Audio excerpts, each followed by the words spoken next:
ஆன்மீகம் வந்து கடல், ஜோதிடம் பெரிய கடல். இது 2க்குள்ள போய் முக்தி எடுக்கணும் பார்த்தீங்கன்னாக்கா, குறைஞ்சபட்சம் 3 தலைமுறை நீங்க அத யோசித்து பார்க்குறவங்க. எனக்கு தெரிஞ்ச தெய்வ பக்தியும், எனக்கு தெரிஞ்ச அந்த உள்ளார்ந்த அனுபவங்களையும் ஆக்சுவலி இது பார்த்தீங்கன்னாக்கா, எனக்குள்ள வச்சுக்கிற வரைக்கும் என்ன நானே தேடுறதுக்கு எனக்கு சேஃப். நான் வெளியே கொண்டு போகிறேன்னு சேர்த்து பார்த்தீங்கன்னாக்கா, கடுமையான விமர்சனங்களும், போலி பிம்பமும் வந்துடும். ஏன்னா கொல்லிமலைக்கு போவாங்க, கொல்லிமலையில் பூஜை பண்ணன்னு சொல்லுவாங்க. ஆனால் எட்டுக்கவங்க கிட்ட போக மாட்டாங்க. ஏன் நான் போனால் இவங்களுடைய பண்ண பூஜை படிச்சு எந்த கோயில் வந்து நீங்கள் நிறைய முறையான பூஜைகளும் பண்ணிகிட்டே இருந்துட்டு நிறைய மக்கள் வந்து பிரார்த்தனை பண்ணிட்டே இருந்துட்டு நிறைய தீபம் வச்சுட்டே இருக்கோம். நாங்கள் ஒரு இடத்துக்கு போகிறோம், ஒரு விஷயம் நம்ம உணர்வு நினைக்கிறோம். ஆனால் எதுக்கு பண்ணுறோம் நம்மளுக்கு தெரியவே தப்பாக பண்ணுறோம். கரெக்டாக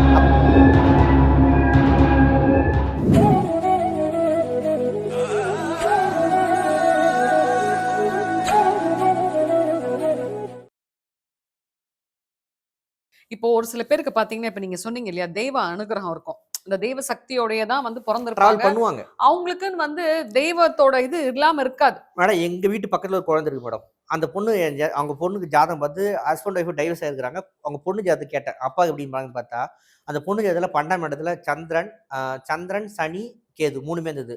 உங்கள் பொண்ணு ஜாதகம் சித்தர் ஜாதகம் சொல்லிட்டேன். 2.5 வயசு குழந்தை தான். 2.5 வயசு குழந்தை தான். உங்கள் குழந்தை வந்து சித்தர் ஜாதகமாகுது. இது வந்து சித்தர் அனுகிரகம் பெற்ற ஜாதகம், தெய்வ அனுகிரகம் இருக்குது. இது குழந்தையில தெய்வ குழந்தை சொன்னேன். அவங்க வீட்டுக்கு ஒரு குழந்தை வந்து ஒரு பாம்பு வந்து அந்த பாம்பு அந்த குழந்தைய விளையாடுது மேடம். எங்கள் வீட்டாக தான் நடக்குது அந்த குழந்தை.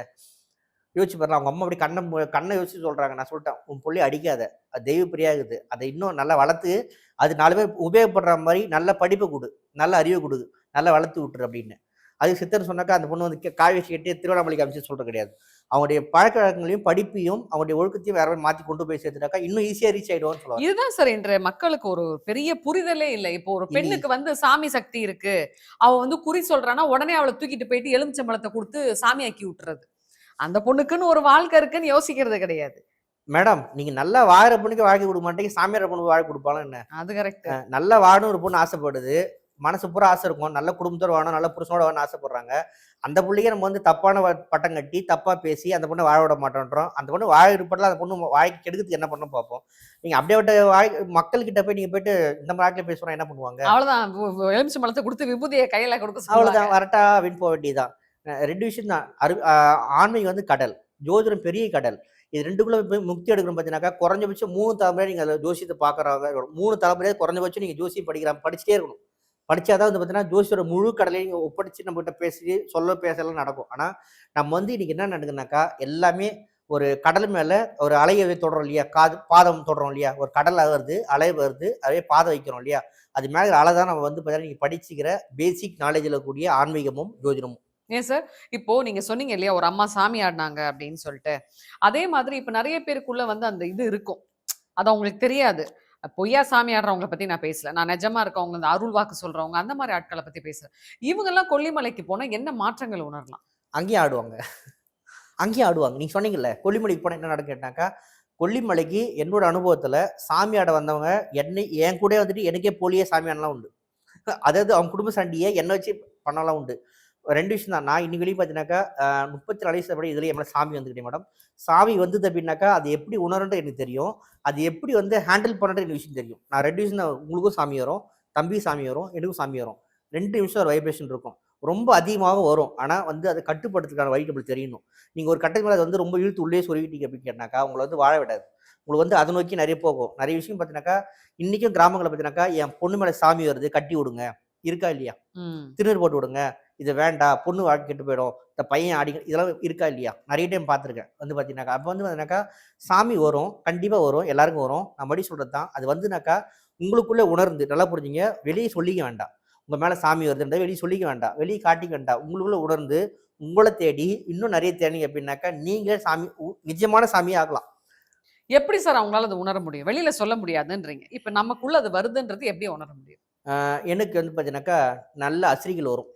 சரி, இப்போ வந்து நீங்கள் நல்லா இருக்கீங்க, ஏதோ பிரச்சனை வந்திருக்கீங்க, நான் வந்து பார்த்தீங்கன்னா காளி பூஜை பண்ணிகிட்டே இருப்பேன். இதுக்கும் பார்த்தீங்கன்னாக்கா எனக்கு வந்து பார்த்தீங்கன்னா ஏதோ ஒரு தட்டிகிட்டே இருக்கும், ஒரு சகியை தட்டிகிட்டே இருக்கும் வந்து பார்த்தீங்கன்னாக்கா. ஆனால் அது வந்து என்னால் உணர முடியும். நான் மறுபடியும் சொல்றேன், அசிரின்றது நிறைய பேருக்கு வருது. இன்னைக்கும் இருக்கிறாங்க. இப்போ வந்து பார்த்தீங்கன்னாக்கா, இயற்கையா வந்து பார்த்தீங்கன்னா, ஒரு விஷயத்த நீங்க வந்து ரெடி பண்ணி நான் சொல்றேன் ஆட்டோமேட்டிக் ரெடி பண்ணிக்கிட்டு, இது வந்து எட்ஜினி இருக்குது சொல்றாங்க இல்லையா? எட்ஜினி வந்து உங்கள்ட்ட பேசும்.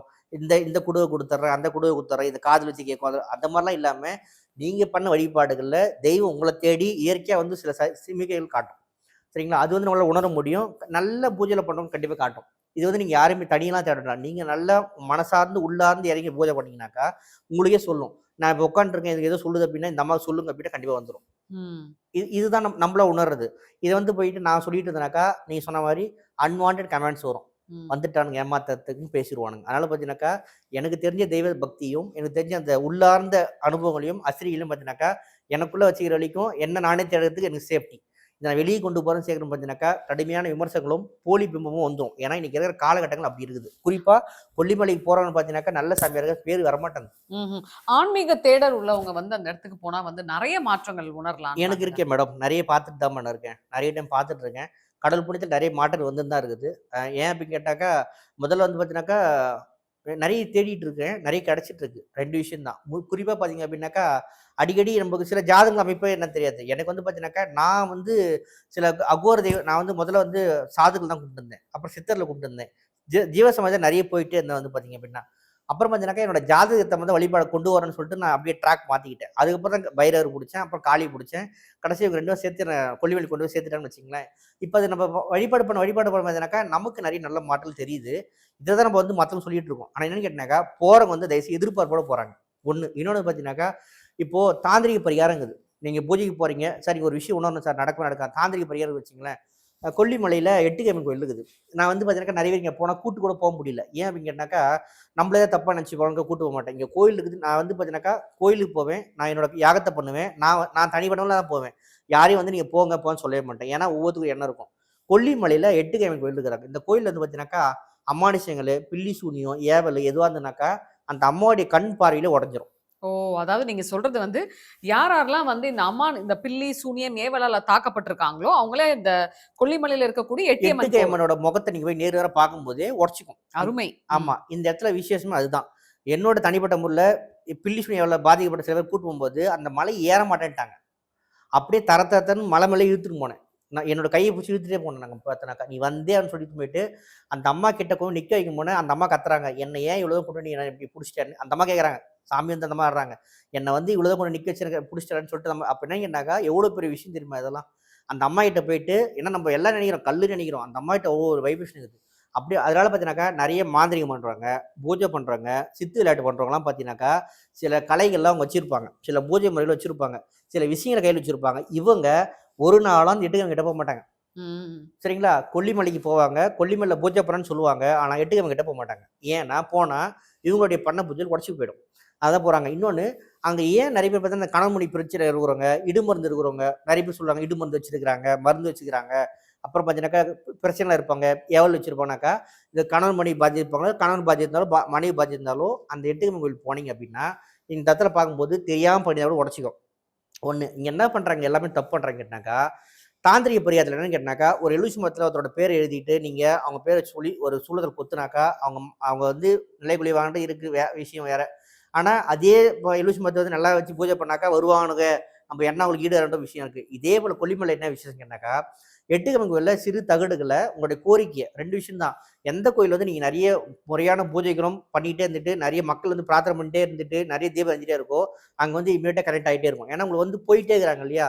பிரபஞ்சம் வந்து நல்லா ஆக்டிவேட் பண்ணிட்டே இருக்கும். கொல்லிமலை எட்டுக்கிழமை கோயில் பார்த்தீங்கன்னாக்கா, போறவங்க எல்லாமே வழிபாடு பண்றாங்க. அங்க வந்து பார்த்தீங்கன்னா, நாளுக்கு நாள் மக்கள் அதிகமாயிட்டே வராங்க. அங்க நடக்கிற பிரார்த்தனை நடந்துட்டே தான் இருக்குது. அங்க வந்து பார்த்தீங்கன்னாக்கா என்ன பண்றாங்கக்கா, கணவன் மனைவி 2 பேர் வராங்கன்னு வச்சுக்கங்களேன். என்னோட மனைவி என்னோட சேரணும். என்னோட கணவன் என்னோட சேரணும் அப்படின்னு கேட்டா என்ன பண்ணணும்னு கேட்டாக்கா, 2 பேர் ஃபோட்டோ கொண்டு வராங்க. 2 பேர் ஃபோட்டோவ 2 பேர் முகத்த வச்சு 2 பேரும் பேர எழுதிட்டு, அந்த அம்மாகிட்ட வந்து வச்சு வேண்டிட்டு, கோயில்ல குடுத்தானா குடுப்பாங்க. கொண்டு போயிட்டு நல்ல கொடி நான் இது வந்துனாக்கா நெறைய சொல்லணும்னு நெனைக்கிறேன் இந்த பேட்டி மூலமா. நல்ல மேல மலை மேல ஏற கொடிகள் இருக்குது. நெல்லி மரம் இருக்குது. இது மாமரம் இருக்கும். ஸோ நல்ல மரங்கள் இருக்குது. நல்ல கொடிகள் இருக்குது. அங்க கொண்டு போயிட்டு அவங்க படத்த வச்சு கட்டுனீங்கனாக்கா, அந்த சார்ந்த ஆக்டிவேஷன் ஆகும். இப்ப நெல்லிக்கனிக்கு நல்ல உண்டு. மாமரத்துக்கு நல்ல உண்டு. நல்ல கொடிகள் வெத்தை கொடிக்கு நல்ல பவர் உண்டு.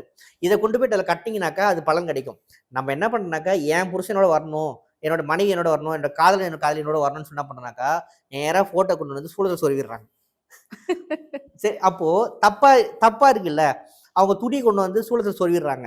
இது வந்து அது ஏதோ பிரேக் ஆற மாரி தான் இருக்கு. அது பிரேக் தான ஆகும். நல்லது எப்படி நடக்கும்? அப்ப என்ன கேட்டனாக்கா, ஒரு இடத்துக்கு போறோம். ஒரு விஷயம் நம்ம உணரணும்னு நெனைக்கிறோம். ஆனா, எதுக்கு பண்றோம் நம்மளுக்கு தெரியாம தப்பா பண்றோம். கரெக்ட்டா? அப்போ நீங்க ஒரு கொல்லிமலைக்குன்னு ஒரு விஷயத்துக்கு போறனாக்கா, அங்க வைப்ரேஷன் இருக்குதா? நல்லது நடக்கானாக்கா, நல்லது நடக்குது. நீங்க அத தேடுற இடத்துல கரெக்ட்டா தேடி, கரெக்ட்டா டிராவல் பண்ணி, கரெக்ட்டா புடிச்சீங்கனாக்கா, அந்த தெய்வத்தோட அனுகிரகத்த புடிச்சிடலாம். நம்ப எல்லாம் போய் சாமி கும்பிட்டுட்டு, தப்பு தப்பா பண்ணிட்டு வந்தா என்ன நடக்கும்? ம். நீங்க போயிட்டு புருஷன் என் புருஷன் சேரன்னு சொல்லிட்டு சூளத்துல குத்திட்டு வந்தீங்கனாக்கா, எப்படி வருவாரு? அவங்க துணி கொண்டு போய் சொருகிட்டு வந்துடுறாங்க. ஒரு ஒரு எதிரி நம்மள தொந்தரவு பண்ணிட்டே இருக்கிறான் அப்படின்னு கேட்டாக்கா, என் வீட்ல திருஷ்டினாக்கா அவள சுத்திட்டு ஒரு கண்ணி கொண்டு போய் சூளத்துல குத்துறதிலும், ஒரு பூஜை கொண்டு சுத்துறதுலயும், ஒரு சேவலா இருக்கிறதுலயும் நியாயம் இருக்குது. நம்ம கூட ஒருத்தர் சேரணும்னு நினைக்கிறவங்கள கொண்டு போயிட்டு, ஃபோட்டோ கொஞ்சம் குத்த முடியுமா? இத நெறைய பேர் பண்றாங்க. இது தப்பு தான். ஸோ இந்த மாரி இருக்கு. இன்னொன்னு பார்த்தீங்கன்னாக்கா, மாசி பெரியண்ண சாமி. ரொம்ப பவர் ஆஃப். கொல்லிமலை, கொல்லிமலைக்கு மேல மலை இருக்குது. மாசி பெரியண்ண சாமி. அந்த இடத்துல போனீங்கன்னாக்கா 5 தெய்வம் இருப்பாங்க. காமாட்சி அம்மன் இருப்பாங்க. காமாட்சி அம்மன் மலை மேல இருக்கிறாங்க கொல்லிமலையில. மாசி பெரியண்ணசாமி, காமாட்சி அம்மன், மீனாட்சி அம்மன், அப்புறம் பார்த்தீங்கன்னாக்கா, உங்களுக்கு பெரியசாமி எல்லாமே இருக்கிறாங்க. ரொம்ப ரொம்ப பவர்ஃபுல்லான கோவில். என்ன கோரிக்கைனா நடக்கும். அங்க வந்து பார்த்தீங்கன்னாக்கா, பலி மெயின். ஆடு பலி குடுப்பாங்க, கோழி பலி குடுப்பாங்க. அங்க போனீங்க ஒரு கோரிக்கை வைக்கிறீங்கன்னாக்கா, நிச்சயமா நடக்கும். நியாயமான கோரிக்கையாக நியாயமா நம்பி போலாம். என்னை ஏமாத்திட்டாங்க, என்ன நம்பி கழுத்து அறுத்துட்டாங்க, எனக்கு ரொம்ப இது பண்ணிட்டாங்கன்னும்போது நம்பி போலாம். கொல்லிமலைக்குரிய மாசி பெரியண்ணசாமிக்கு போயிட்டு வரலாம். ஏவல் பில்லி, சூனியம் இருக்குது, இடுமருந்து இருக்குது, என்ன ரொம்ப முடக்கி வச்சுக்கிற இடத்துல எட்டுக்கம்மன் கோயில் போலாம். எனக்கு வந்து பார்த்தீங்கன்னாக்கா, நல்ல ஒழுக்கம் வேணும், நல்ல ஞானம் வேணும், எனக்கு அதிகாரமே வேண்டாம், எனக்கு நல்ல வாழ்க்கைய குடு அப்படின்னு கேட்டாக்கா, அரபலீஸ்வரர் கோயில் போலாம். நம்ப இவங்க பார்த்தீங்கன்னாக்கா, இந்த 3 கோயில் தான். நெறைய பேருக்கு வந்து பார்த்தீங்கன்னாக்கா, கொல்லிமலைக்கு போறவங்களுக்கு 3 கோயில் பிரதானமா இருக்கும். எட்டுக்கம்மன் கோயில் ரொம்ப பிரதானம். மாசி பெரியசாமி கண்டிப்பா 2வது. 3வது பார்த்தீங்கன்னாக்கா, அரபலீஸ்வரர் கோயில். அரபலீஸ்வரர் பார்த்தீங்கன்னாக்கா, அறம். உங்களுடைய இந்த வாழ்க்கை எப்படி வாழணும், எப்படி இருக்கணும் அப்படின்ற ஒரு அறத்த சொல்லிக் குடுத்துட்டு, பாரம்பரியமா மலைவாழ் மக்கள் வந்து சிவபெருமான் சிவ வடிவா வச்சிருப்பாங்க. அந்த சிவன் பார்வதி எப்படி இருப்பாங்களோ, அது மாரி நீங்க கோயிலுக்கு முன்னாடி பார்த்தீங்கன்னாக்கா வச்சிருப்பாங்க. அவங்கள தான் வழிபாடு பண்ணுவாங்க. இது வந்து பார்த்தீங்கன்னா, காலப்போக்குல இப்ப லிங்க வடிவில இருக்குது. அந்த கோயில் போனீங்கன்னாக்கா, அரமளத்த நாயகின்னு சொல்லிட்டு அந்த அம்மாள் இருப்பாங்க. அரபலீஸ்வரர் சிவன் இருப்பாரு. அரமளத்த நாயகிக்கு மேல பார்த்தீங்கன்னாக்கா, ஸ்ரீ சக்கரம் பிரதிஷ்டை பண்ணிக்கிறாங்க தூண். ஜோதிடத்துல வந்து பார்த்தீங்க அப்படின்னாக்கா, நெறைய பேர் வந்து பார்த்தீங்கன்னாக்கா, பயப்படக்கூடியது. மாந்தி. ஆமா. பயப்படக்கூடாது, தவிர்க்கக்கூடியது, பேச தயங்குற விஷயங்கள் பார்த்தா மாந்தி. ஸோ இந்த மாந்தி வந்து பார்த்தீங்கன்னாக்கா, பிரதான வழிபாடுல பார்த்தீங்கன்னாக்கா, ஜேஷ்டா தேவி. அவங்க வந்து பார்த்தீங்கன்னாக்கா, கொல்லிமலைல இருக்கிறாங்க. நெறைய எனக்கு மாந்தியில பிரச்சனை இருக்கிறவங்க வந்து பார்த்தீங்கன்னாக்கா, ஜேஷ்டா தேவி வழிபாடு பண்ணுவாங்க. அரபலீஸ்வரர் கோயில் இருக்குது. ஒண்ணு. ஏன் நான் நெறைய பேர் அங்க போ சொல்லணும்னு கேட்டாக்கா, எங்க நல்ல அமைதியான இடமோ, நல்ல மலை பிரதேசமோ, நல்ல நீரோடைகளும் இருக்குதோ, அங்க வந்து பார்த்தீங்கன்னாக்கா, நீங்க வைக்கிற கோரிக்கை இம்மீடியட்டா பிரபஞ்சத்தோட கனெக்ட் ஆகும். ஒண்ணு. ஓகே. ஓகேங்களா? இன்னொன்னு உங்களுக்கு அந்த சூழ்நிலை வந்து சாதகமா வந்துரும். இந்த 2 விஷயங்கள் தான் பார்த்தீங்கன்னாக்கா, ஆல்ரெடி அங்க பவர் ஆஃப் தெய்வங்கள் இருக்குது கொல்லிமலையில. நல்ல அமைதி இருக்குது. நல்ல நீர்நிலைகள், ஓடைகள் இருக்குது, அருவிகள் இருக்குது. நல்ல மலை பிரதேசமா இருக்குது. அப்ப வந்து பார்த்தீங்கன்னாக்கா, இங்க ஒரு வழிபாடு பண்ணா இம்மீடியட்டா ரிலீஸ் கிடைக்கின்றதுனால தான் கொல்லிமலைய நெறைய பேர் தேர்ந்தெடுத்தாங்க.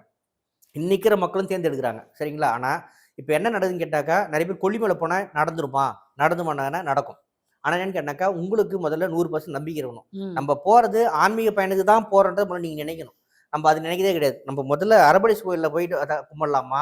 எட்டுக்கம்மன் கும்பிடலாமான்னு நினைக்காம, நம்பர்ல குளிக்கலாமா? மாசி பெரியண்ணசாமி ஆறுல குளிக்கலாமான்னு நினைக்கிறோம். இன்னைக்கு பார்த்தீங்கன்னாக்கா, அரபலீஸ் கோயிலாண்ட 100 நம்ம அரபலீஸ் கோயிலாண்ட பார்த்தீங்கன்னாக்கா, 100 வண்டி இருக்கும். ஆனா பார்த்தீங்கன்னாக்கா, அந்த 100 வண்டில பார்த்தீங்கன்னா 80 வண்டி பார்த்தீங்கன்னா வந்தவங்க பார்த்தீங்கன்னாக்கா, மாசி பெரியண்ணசாமி கோயில் இதுக்கு அருவி தான் போயிருப்பாங்க. ஸோ வந்து பார்த்தீங்கன்னாக்கா, நீங்க ஆன்மீகத்த தேடின போயினாக்கா, அரபலீஸ் கோயில் போய் பாருங்க. நல்ல வைப்ரேஷன் கிடைக்குது. நல்ல பவர் இருக்குது. அந்த ஜேஷ்டா தேவி கிட்ட அவ்வளோ பவர் உண்டு. நான் நெறைய டைம் உணர்ந்துக்கிறேன்.